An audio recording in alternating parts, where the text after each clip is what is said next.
Hey, what's up, everyone? Matt here from Hey Now, and you're tuned into the Hey Now podcast. We are back in the AO studio. I think we're calling it Studio 5, and we're here with John Templeman. Really excited. Known him probably over 10 years by now, and we are really excited. He is not only a musician and into all the things that I like, but also in the development world at Cleveland State University. So we look forward to the conversation. If you haven't yet, make sure you like, subscribe, do whatever it is people do online, and we look forward to hearing your comments below. You are now listening to the Hey Now. Hey now. Hey now. Hey now. Hey now. Hey now. Hey, hey, hey now. Hey now. Hey now. Hey now. Hey now. Hey now. Hey now. The Hey Now Media Podcast. Yes.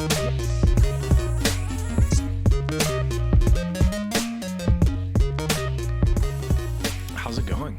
It's been a while. It's going well. Yeah, other than seeing you when you were at the development offices at CSU, a few weeks ago. Yeah. It had been a long time. Yeah, years. But the logo for Jib Machine Records, my record label that Hey Now designed, is still in effect. We're still using the branding, and it's worked really well for us. And that was, you guys did that, I think, like 8 years ago, in 2015, I think it was. That was so cool. It's been a while. you gave me that keychain, and I was just so excited to see it. It's like still like a really cool keychain. Yeah. So I actually took a picture of it. We'll put a photo of that here. Cool. But if you don't mind, just look into the smaller camera down here and introduce yourself. My name is John Templeman. I'm the Director of Annual Giving at Cleveland State University. I'm also the owner of Jib Machine Records. Very cool. So tell me about Jib Machine Records. You were telling me a really cool story about the blues band and being off in Europe, and I would love to just kind of revisit that. Yeah. So the music business it's weird. It's been weird for a long time. With streaming especially, it's becoming more and more challenging to make money at it. Just from that alone, you have to be creative and find other revenue sources.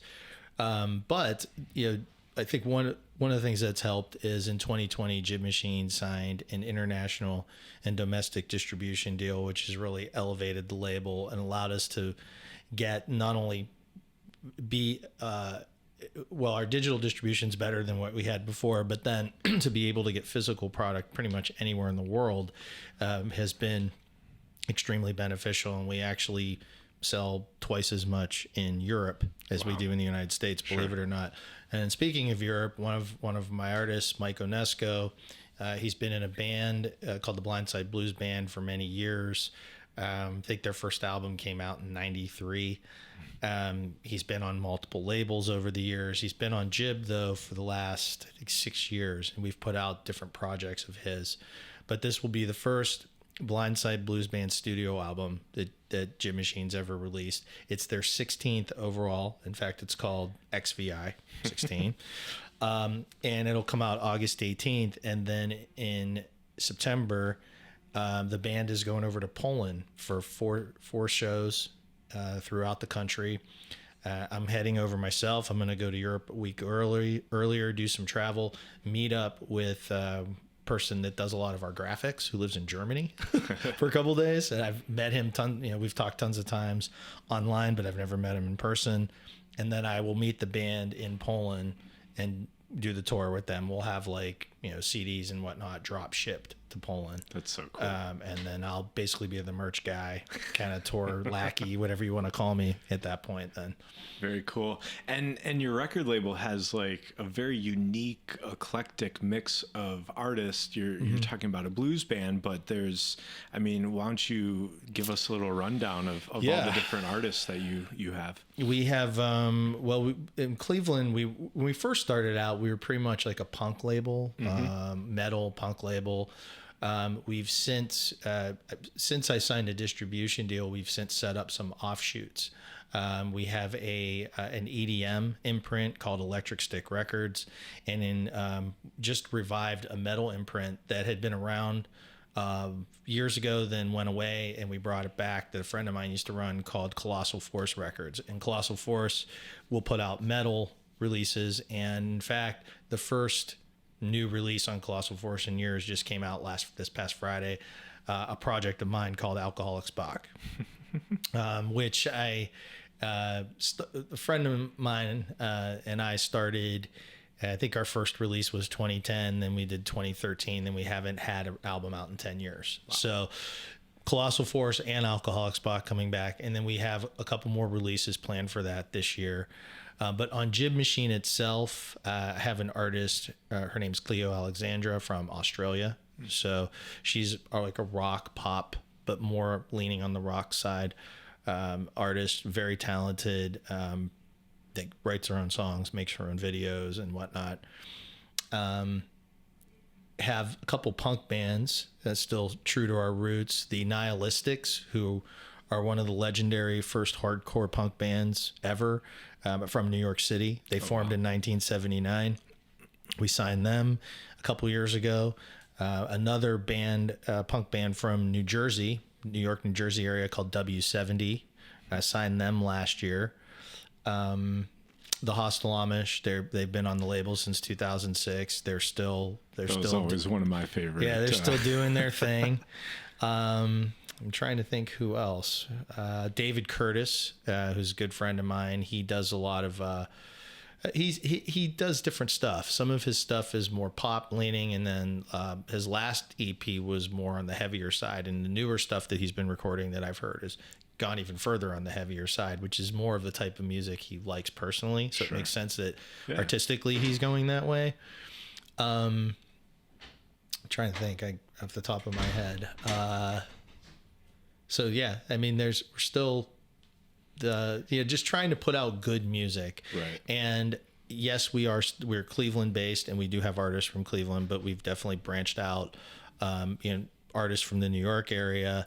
I put out the Slam and Gladys reunion album a few years ago. They were based out of LA.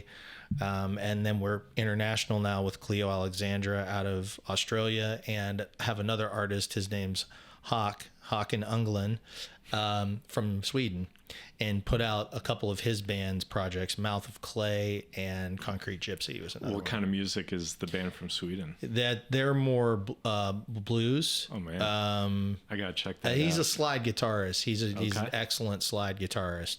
Little different than Blindside Blues Band, but still along like that steel pedal or slide guitar? slide. Oh, okay, not steel pedal, slide. Sure. He's a slide guitarist, but he more leans like in the heavier blues rock, kind of like Mike Onesco and Blindside Blues Band, but it's a little different. So, any kind of music you don't like? Not a big fan of modern country. I would have to agree with I that. love old school country, but I don't like it's just weird to me. It's like a mix between 80s hair metal and hip hop and really bad vocals with a fiddle. That's kind of how that's what it sounds like to me. It's like, why are these people together in this why room? they did well, you can tell it's some executive is the one pushing it because they think that's going to make money, and it does, which is fine, I guess. They've done their research, right? And I don't like modern day rap either. I think it's terrible. But other than those two genres, I pretty much will listen to anything else. Still, I'm a metalhead at heart. I'm a punk at heart. But as long as the music's good, then I'm down with it. Sure. And for the bands you're working with, are there different structures? Are they the same? And are you booking gigs? Are you recording? What's the services you're providing? Everybody's a little different. Some people I have to either record myself. I do have a home studio, and then I work with my friend Brandon. We actually have a band called, and it's a studio project called Gwazi, but we also produce music too. So Gwazi is more like, the two of us as a production and team and musicians. Sure. So a lot of stuff, even if I track stuff at my house, it goes to Brandon to mix. Okay. Most of the time.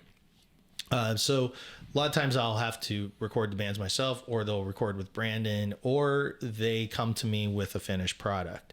But then mainly what I help is to sit down with the artist. We talk about goals. We talk about what they want to accomplish, what they're going to bring to the table. And then we put together a marketing plan. And every plan is, there's similarities between them, but everybody's different based on their needs, their audience, where they're at in their career. And then we just put their music out and, execute the plan. Some people we just put digital releases out, and then sometimes we do physical product. I've yet to release a vinyl record. However, I am partnered with an independent label out of Williamsburg, Virginia, called Twice as High Records. And we are next year, it's done. We're waiting for test pressings, but we're putting out a Rush tribute album next year on vinyl. And it's really cool. It's got artists from all over the world on it. A lot of deep Rush tracks, like not the typical ones you would think. And it starts in chronological order. So but when Rush released the respective track, that's where the artist is on this album. I think we have 9 songs on it. We've got 2 different types of vinyl. I think one is going to be like a blue swirl type. Another one's an orange type.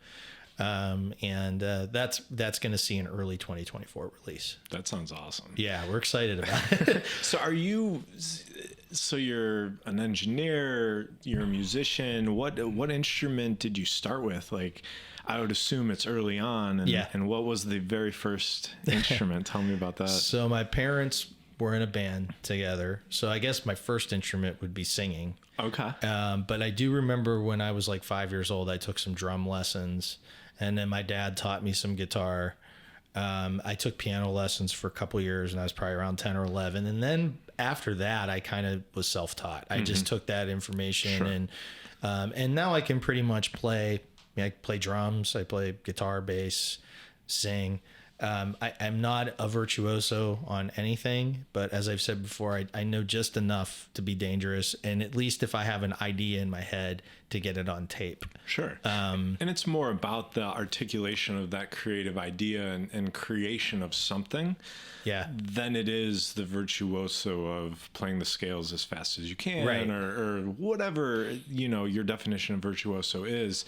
I would say it's I'm an artist and I use music to create art, essentially. For sure. Would be the best way to describe it, medium. probably. Yeah, I would say so, yeah. Right? Very cool. And how do you find time to be in bands? I know because you could play every instrument and you're an engineer, you've recorded your own album with you on every instrument, and you have this is a serious job. Like you're a director of annual giving for a college, a public university. It's what? Well, I've always sleep. I guess I don't sleep. I don't sleep, and I've always had the 2 simultaneous careers. Yeah. Since the late '90s. And it's, when I'm at Cleveland State, when I'm at work, I'm focused on that. And when I leave, I do stuff at home. For example, I have a couple gigs coming up. I have an acoustic trio, 2 of my friends, Cube and Bob, who we've been doing it for like 17, 18 years. It's been a while. And we play about 6 gigs a year. Extra cash for fun, cover songs. So we have a show on the 11th, and I have a solo show in my hometown on the 12th. So like today, when I get home from work, well, I actually have a radio show on WCSB, so I have that tonight. But like next week, WCSB 89.3 FM. Like Monday night, I'll go to work. One day I'll go to work, and then I'll come home, and then I'll go in the basement and I'll rehearse for a couple hours instead of watch TV or, stuff like that. So I always find time to make it work. And then there's time I have to, where I'm not playing a lot because I'm focused on the label and doing business end of the label. Obviously, with this album coming out with Blindside Blues Band next month and going to Europe, I got a lot of work to do there. The album's all set for release, but it's more or less working on the tour now. Right. Talking with the folks in Poland about getting product over there ahead of time. Just had that conversation yesterday. And then, what's the transportation and lodging like once we get to Poland? That's all set up, but I'm not privy to a lot of the information at this point. So over the next few weeks, probably the month of August is going to be crazy. And it's going to do be you crazy. think they speak mainly English there at this point? And well, at least the people we're dealing with do, because I've had conversations with them through Facebook Messenger. Sure. So yes, we'll be okay. Yeah, the people we'll be working with speak English. Very cool. But I've never been to Poland. I've been to Europe a few times, but Poland. This will be my first time going to Germany and going to Poland. Yeah. So my great grandma Ray, shout out great grandma Ray. She died in I think 94. But great grandma Ray was from Poland, so I think what does that make me, an eighth Polish? Yeah. I think one of my great grandmothers was Polish too. Okay. I don't think it entitles me to the jokes. But right. An eighth, I think, it's I was close with her actually. But no, it was 89 when she passed away. Her husband was 94. But yeah, it's interesting. I'd love to check in and see how that goes. Just I know people that go there come back and say it's fascinating and just such an amazing place to visit. I was ironically, I'm mostly Italian, and I still have family that live in Italy. My family my great grandfather owned a villa there. Oh, wow. With two of his brothers. And then when he and the one brother came over to America, they sold all their shares to the other brother, whose family still runs it today. 2017, it was the 100th anniversary that the villa was in our family. The villa itself's like 400 years old. Oh my gosh. But a bunch of us from all over the world went there. And so I met all these cousins from Italy and a lot of ones that are living in Canada. It was amazing. Totally messed with my head in a good way. You know what I mean? And so I won't be connecting with any family if I do have any in Poland, but so it's similar kind of thing. It's awesome to kind of connect to those things. Yeah, meet your family and you see similarities to other cousins that and it's just really weird because they speak Italian and barely speak English, and it was you meet like a sixth cousin, you're like, oh my god, my sister does that. Yeah, like, right. Whoa. Exactly. It was crazy. Very cool. But awesome experience. So tell me about your current job at CSU. Mm-hmm. So I'm the director of annual giving there.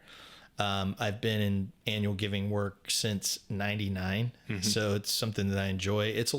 Annual giving is a lot of, it's an artistic type position because you have to put a marketing plan together, use multiple channels nowadays to reach multiple different segments and audiences, using a lot of direct marketing, direct mail, texting now, crowdfunding, email, voicemail drops. And what's the newest thing in that? Is it the smaller, larger volume donation tactic or strategy, I guess, that is new compared to 10, 15, 10 years ago, before the advent of social media and smartphones, was pretty easy. Mm-hmm. Phone centers ruled the world. You would pretty much do 2-3 direct mail appeals a year, call the hell out of your audience, and then go visit your best 50, 100 people. Right.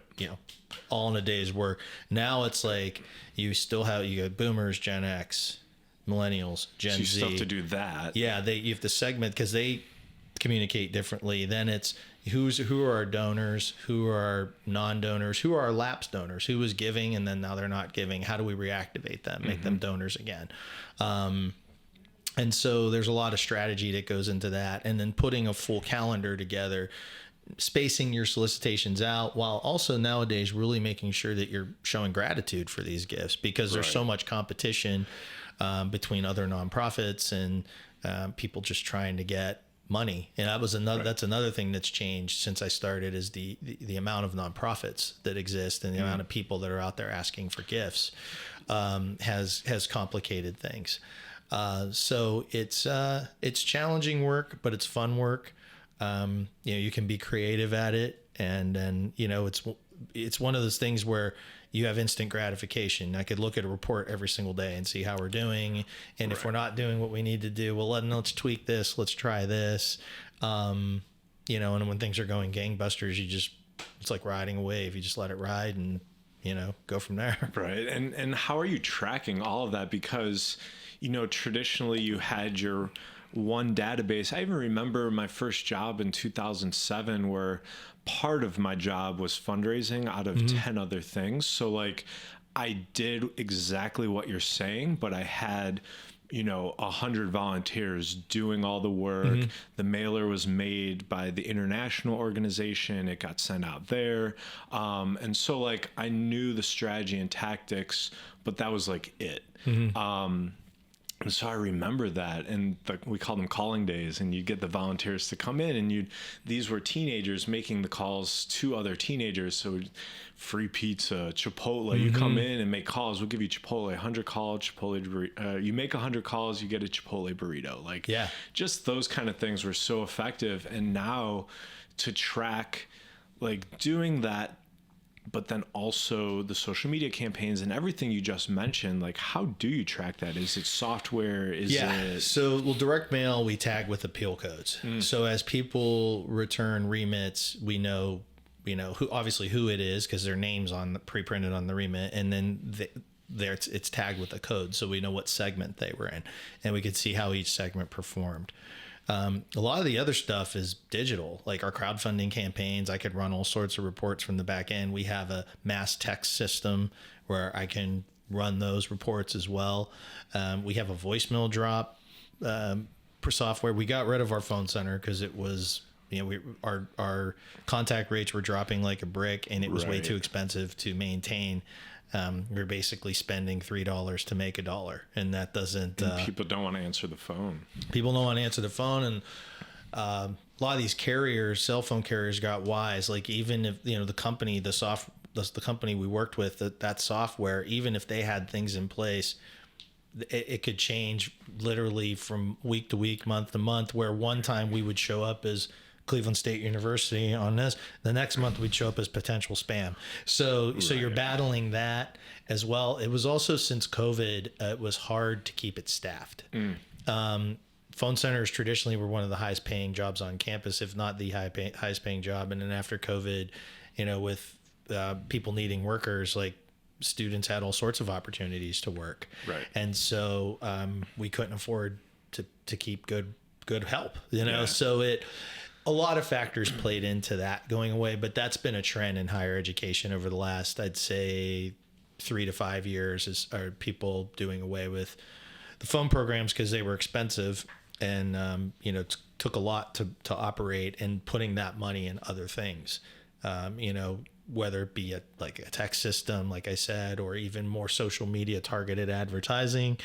But there's, the physical direct mail pieces, tagging those with appeal codes helps track all those, but everything else from emails to, our crowdfunding campaigns, we can run reports and see how those are doing. That's amazing. How that's going. And what's is there a big difference in the average annual gift now versus like a long time ago? Or are things pretty cost of living changes, there's inflation, does it seem like pretty steady, or do you see like a giant decrease, an increase? The trend over the last few years has been more money from less donors. So your average gift is higher, right? But that's because you have less people giving, right? Now, Giving USA just published their report a few weeks ago, and it was the first time philanthropy had very bad numbers in a long time. Many years. And so everyone's starting to panic a little bit. Sure. But it's just, you just have to, again, have confidence, put a good plan together and work your plan. And again, I can't stress enough the importance of showing gratitude, how you steward your donors, sending thank you notes, that we have a product called Thank View, where you can actually film a video and then it gets emailed to a person. When they open the email, they click on this link and this envelope pops up, and then the envelope opens, and then this thing comes out of the envelope, and then there you are with your video. And so, finding creative ways to say thank you too. Personal, like making phone calls, the old fashioned phone call. While you're doing all this solicitation work and asking for gifts, you also have to incorporate all that as well. Right. Yeah. That was actually, I was going to ask, like, what are some of the ways you're doing that and the stewardship and what does that look like? And I'm curious, is there ever events? Is it just what seems to be like, events are fun, but like, where's the impact? Like, do people really like just the phone call or? I think so. I think personalizing things, like writing a note to someone, especially when they make their first gift, writing a handwritten note. You can say thank you more than once. I mean, when someone makes a gift online, they automatically get an email that says thank you and has tax, information for taxes. But then we always follow that up shortly thereafter with either a nice, making, Canva is a nice software, making something nice in Canva and sending an email, or sending a thank you message or a phone call. Whatever it may be. You mentioned events. That's another way to make certain types of, like, if people give at a certain level and you have like a giving club or a giving society, having people love exclusivity. So having an exclusive event where, if you're at this level, you come to this event, we're going to make you feel special. Cause only people that do what you're doing at, this amount or giving to this particular fund or whatever it may be gets invited to this event. So that still exists as well too. Awesome. Again, it's like being a mad scientist, right? It's putting this plan together and then executing it, but having sound processes that you just follow throughout the year. And hopefully you're able to hit whatever goals you set for yourself, whether it be donors and dollars or both, or, that's how it works. Donors and dollars. That sounds like the next marketing campaign. Right. It's like brews and boats or whatever they call those things. I'm going to do a new segment. It's been done a couple times, but people love it. They've been raving. It's called, I'm going to throw you a curveball. Oh! What is your favorite tattoo? That I have? Yeah. You got some really cool ones. Thank you. What is my favorite tattoo? Well, I think I will probably say the thing that has the most meaning on my wrists here. That's what I was hoping. I actually have my signatures of my grandmothers, who are both no longer with us, and these are their actual signatures. That's so cool. I got them both at the same time. So there's my grandma Jenna, that was my dad's mother, and my Nana, that was my mom's mother. And they're still there, even though they're with us in spirit. They have some physical. They're not going anywhere now, right? Exactly. And I think I got both of these in 2014. I think that's awesome. So yeah. Very cool. Yeah, that's incredible. I was very close with my grandparents, so it's mine really are all cool. Gone. I miss them. I miss them. It's I always knew that would come, so I spent as much time as I could with them, and me too. Don't regret it. So yeah, no, absolutely. And I still think about all of them often. Sure. My grandfather, my dad's dad, owned a grocery store for 30 plus years. And I started working there when I was 15. Wow. A lot of the work ethic. Is that here in Cleveland? No, I'm from the Youngstown area originally. Okay. So it was in a little village called McDonald, Ohio. And my dad still lives there, actually. But not only was it my first job, but learning customer service, learning work ethic, being in a small business and seeing how that operates has helped. I've carried that into adulthood. I mean, my business degree did so much, but it's, that stuff never leaves you, right. When you're growing up, that's ingrained in you. That's so cool. So yeah.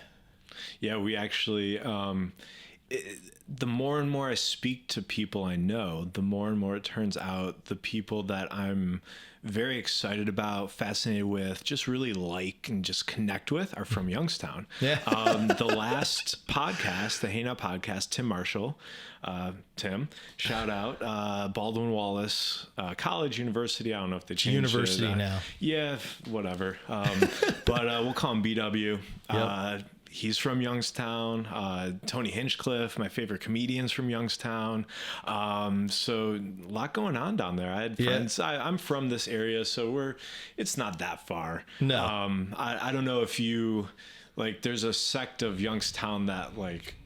Cleveland, like where Akron, Youngstown, like that group, or some people are like, yeah, we're from Cleveland. Like, I don't know where you fall in that spectrum. Well, I've lived in Cleveland. Probably, yeah, I've lived in Cleveland for 26 years now, so longer than I ever lived. I actually grew up in Girard, Ohio, which is a suburb of Youngstown, but my house was less than 2 miles from Belmont Avenue, which is a main street in Youngstown. I used to go in high school. I had friends from Youngstown that I would go and hang out with over the weekends. Okay. So you're familiar with it. They probably were from Girard, I think. Either that or Boardman. But I identify, I mean, Girard's always home. And when I go back there, it always feels like home. But Cleveland's my home. Yeah. I mean, it's funny how that works. Now. Yeah. Like my mom has been a Brower much longer than she was ever in Iskavik, but we always joke with her. She's definitely in Iskavik. There's some traits that are very common amongst all of her side of the family that she certainly portrays, which is a good thing. But it's funny how that works out where it's like, you live somewhere for 13 years, but then the rest of your life, that's where you're from. That's your identity. You could be in Cleveland 50 years, but. Yeah. I mean, and then I went to BG. So I spent 5 years there. Okay. 5 years in Bowling Green. Yeah. Which was great too. Sure. But I've been in Ohio my whole life. Yeah.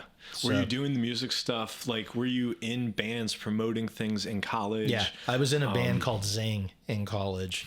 And it was spelled Xing. And we used to play the bar circuit there. And we even traveled a little bit, played out of town. And we were a cover band, but we wanted to be an original band. So we had originals and we would incorporate some into our set. Into our shows. We back in the day, you'd play 3-hour cover, 4-hour gigs, 3 sets.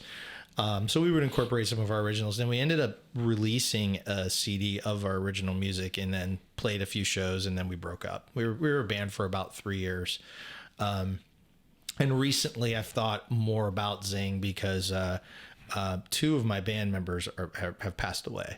One passed away, and Chomos passed away in 2019, and then our keyboard player Will Janik passed away earlier this year in March, unexpectedly. So it was I've thought a lot about Zing this year, but a lot of memories came back because of them being gone, and it's kind of weird to think about. Right. But shows getting older, but I started that band and I think it lasted from 1995 to like 98. Okay. Yeah.